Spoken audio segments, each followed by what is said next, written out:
session. Thanks to the speakers. I apologize, Mike, I came in late, so to yours. So if these don't make any sense, then just ignore them. But so I definitely think we need data in this area, and I'm excited to see the presentations today. I commend the researchers. I thought it was very important to ask about in these surveys knowledge of the participants, their concerns, which that was great, awareness and understanding. But when we want to know about response, we need to test. We need to test. So it's important if we make presentations on behavioral intention surveys to also provide information on the limitations of these surveys. We're asking people, what would you do?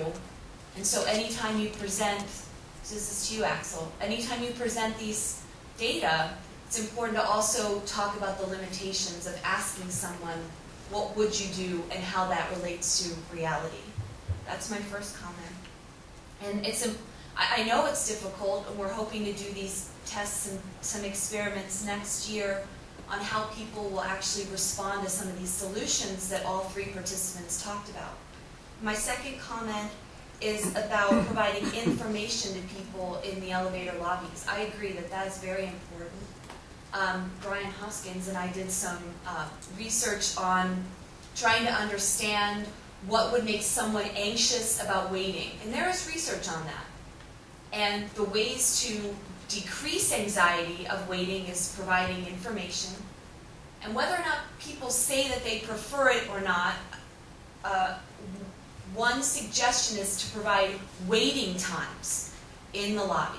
So it might be that people don't necessarily know or would prefer maybe that information, but from research we can understand that that actually would help to reduce anxiety in elevator lobbies. So that is a suggestion that we've made in a guidance recommendation document that we published last year. So thank you, and those are my comments.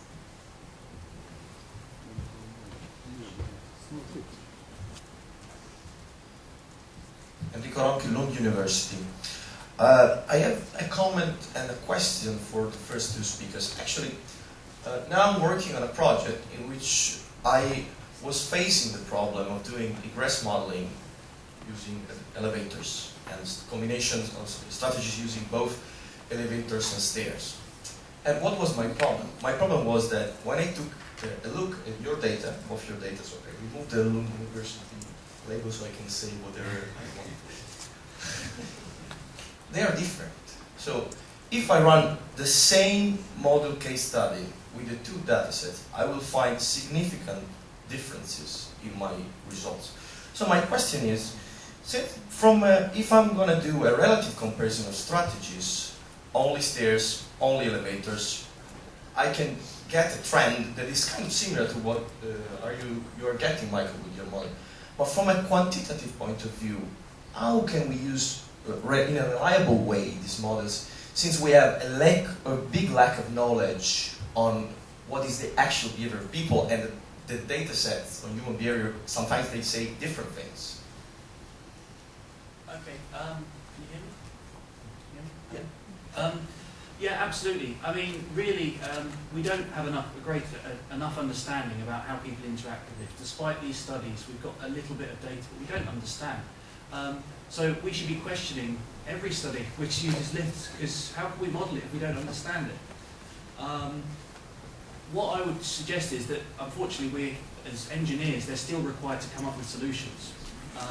So employing the models, if there are parameters which you don't fully understand or not sure what values to set, then as with all models, you should be perhaps doing a sensitivity analysis to see the impact of key parameters upon the overall evacuation results.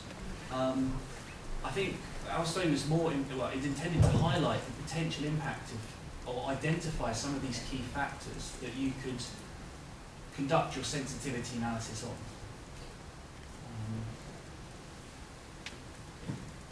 And of course we need more reliable data as full-scale experiments. And we're hoping to get full-scale experiments, but it's very hard to get those kinds of data.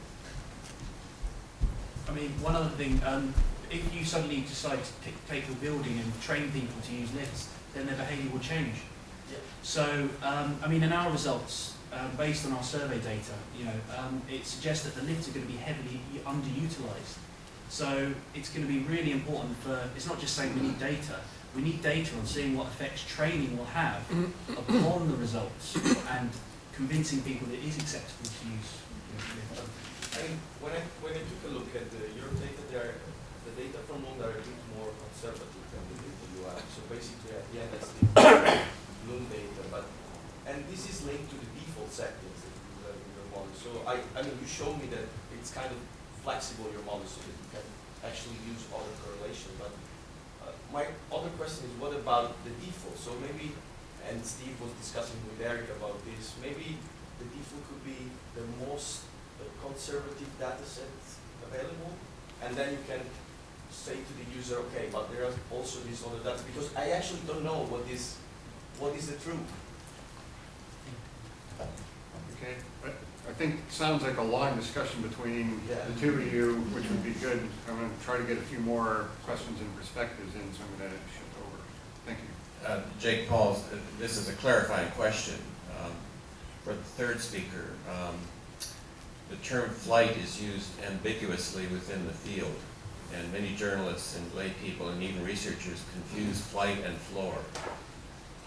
So what I need to know desperately, because you referred to it repeatedly, when you were referring to a flight, was that a flight of steps between landings or a floor level stretch of steps? Because they're very different. Typically, there are 1, 2, or 4 flights per floor. And there are legitimate reasons for using a measure of floor-to-floor height, which I think is more appropriate to what you're talking about. But there are equally compelling reasons for using the flight measurement, which is a portion of a floor height, usually. Which is it in your case?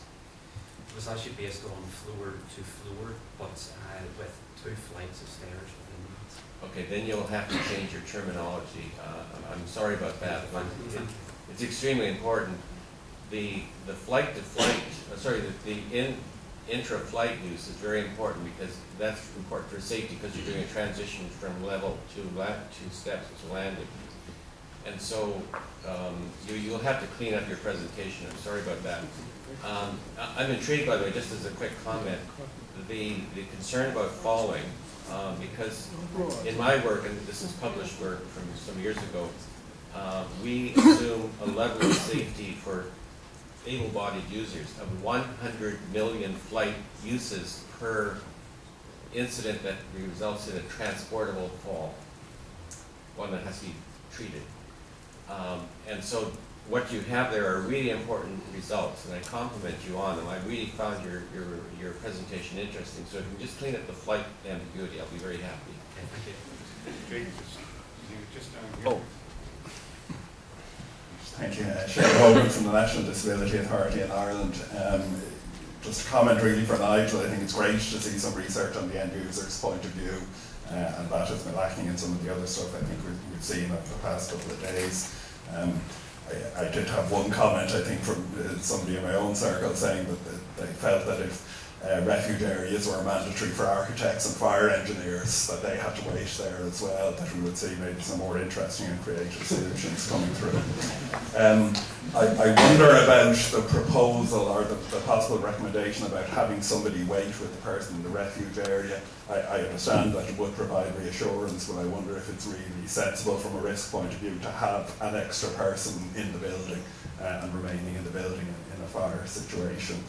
So that may require further investigation.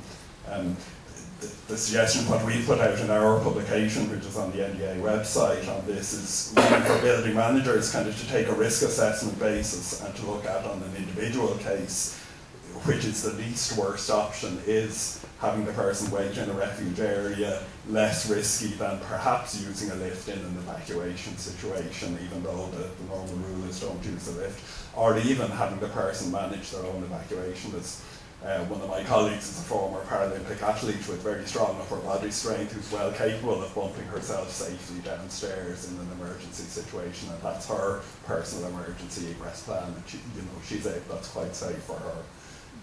So I think that kind of the personal planning is probably essential for each individual case. Thanks. Yeah, I would know, I would agree with your points, and I would also say, I can't remember what you said there, I think when we're speaking to the people with disabilities, it was like a feeling of control and isolation that they feared the most, and not knowing how long they have to wait there. And for those people that aren't able to stand for long periods, they were really quite strong, and like, we need a seat provided here, even if it's a folding seat or something like that. And they were quite surprised at the potential size of the refugee, well, the smallest size it could be. But no, like points, I would actually, before you go, I'd like to speak to you before you leave, please. Great. That's okay, thank you. Ed Galley, University of Greenwich. A comment and a question. The two data sets are very useful, I think, and they have their own different advantages and disadvantages. But I think what I'd say on the Greenwich data set, I think it's a larger data set. It's multi-country data set, and we've demonstrated that there's a cultural difference in the response to using elevators.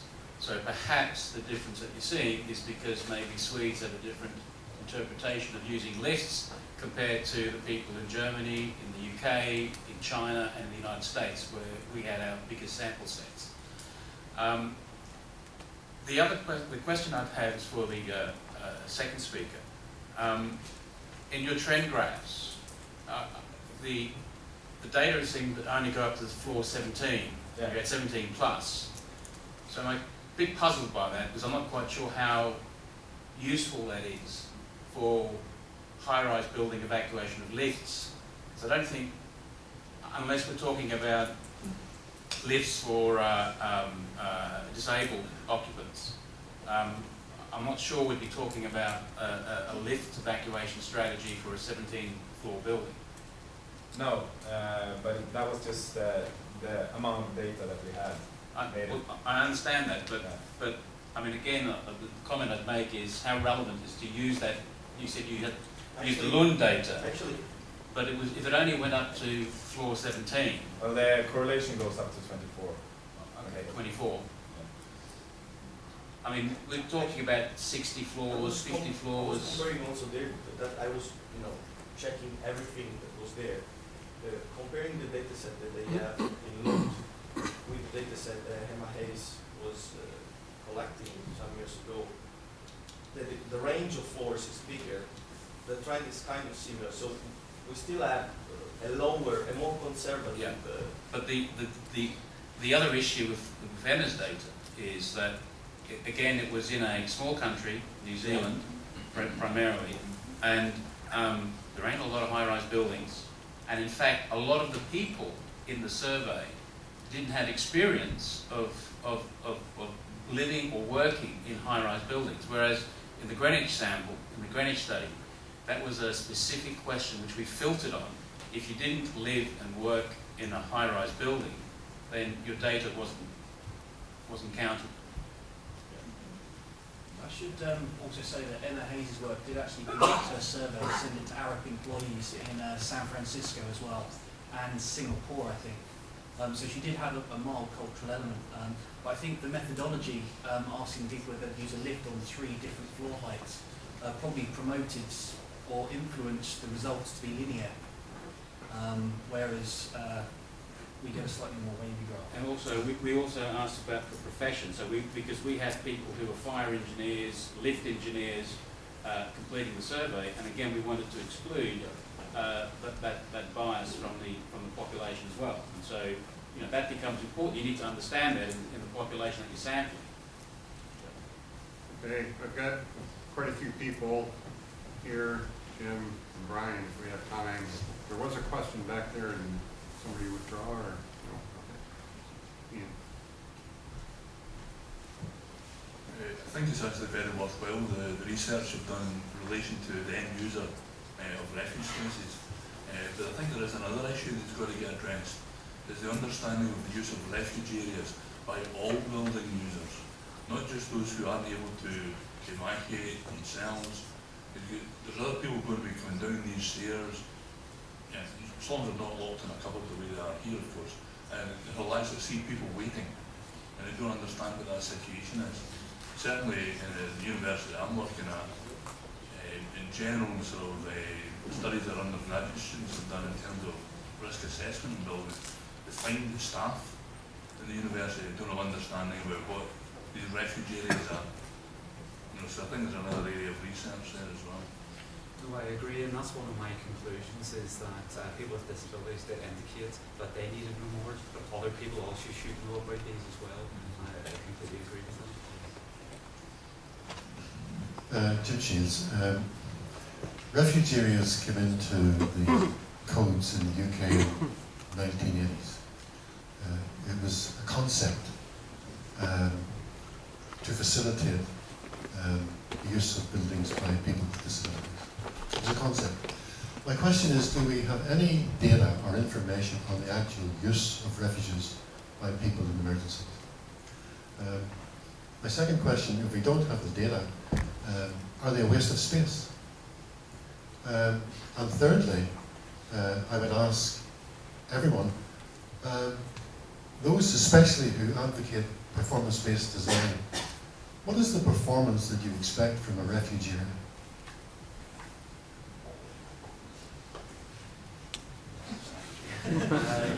I don't think refuge areas are a waste of time. I think we just need to up the standard of them and make sure there's good communication. So I didn't say a waste of time, I said a waste of space. Waste of space, okay. No, I don't think they're a waste of space either. I think the areas are required even for evacuation by fire and fire lifts.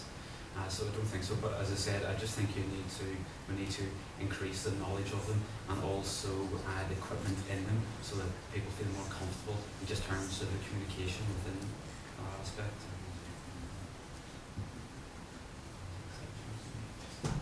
I was just going to maybe highlight a bit of ignorance, but Project Heat collected survivor accounts. Didn't any of these include instances of people waiting in refuge areas? I'm not familiar with the data to that extent, but I don't know. Well, we found, thank you for that.